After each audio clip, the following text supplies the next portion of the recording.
Christianity basically యేసుక్రీస్తు యొక్క మీరు చెప్తున్న అబ్స్ట్రాక్ట్ గాడ్ ఓల్డ్ టెస్టమెంట్ నుంచి వచ్చిన వాడే కదా.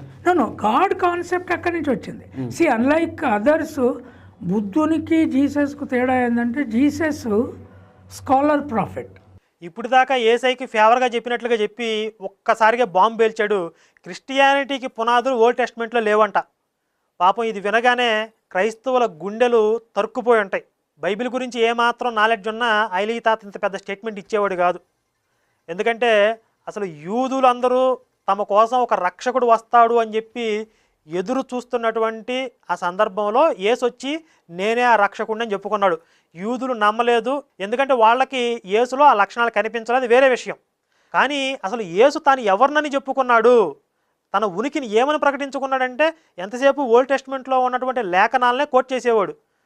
కానీ ఓల్డ్ టెస్ట్మెంట్కి క్రిస్టియానిటీకి సంబంధం లేదంటున్నాడు ఐలీ తాత. ఎందుకంటే